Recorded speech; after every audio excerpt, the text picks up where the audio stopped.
want to share with you something really big that came through in a book I'm reading by Dolores Cannon, Between Death and Life. It will help you in terms of the journey that you're on, and especially the relationships that you have with others.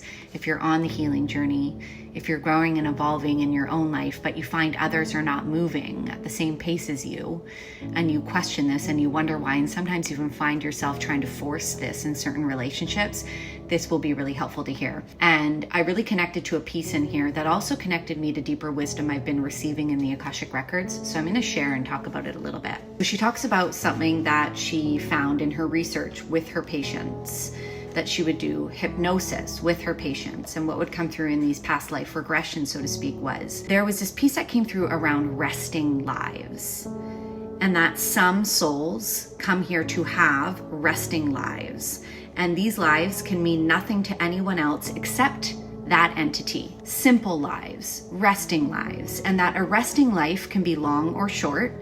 It is one where the entity appears to coast through a dull, seemingly meaningless life where nothing really extraordinary happens. We all know people like this who seem to skate through life with nothing bothering them. They do not make waves. Apparently, they live the life without creating new karma. I imagine everyone needs a life like this once in a while, as we could not continuously go from one traumatic life to another without slowing down and relaxing. The resting life is perfect for this, and thus it has merit, even though the personality might seem dull and unimportant. This may also help us to understand people in our own experiences who are living this type of life now. And so why is this important?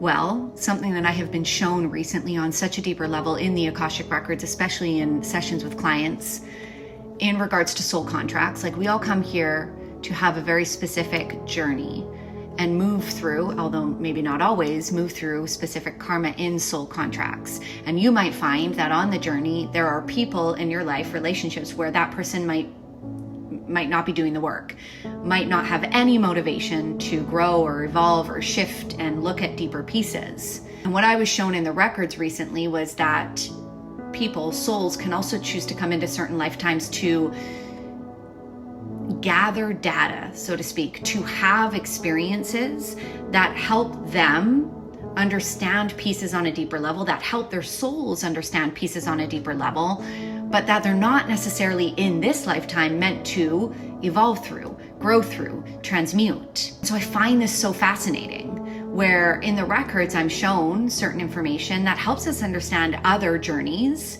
right? Especially if we're trying to force or control someone else's journey, helps us understand other people's journeys in the same way that Dolores received this information around resting lives, and that the people in our life are sometimes here not to create more karma, but to simply rest. And so often we will fight this. We will think that we know what is right for that person on the path, what is right for that person on the journey. I mean, I've done this many times. But the proof is in the pudding, is that I truly believe each of us know what is right for our path.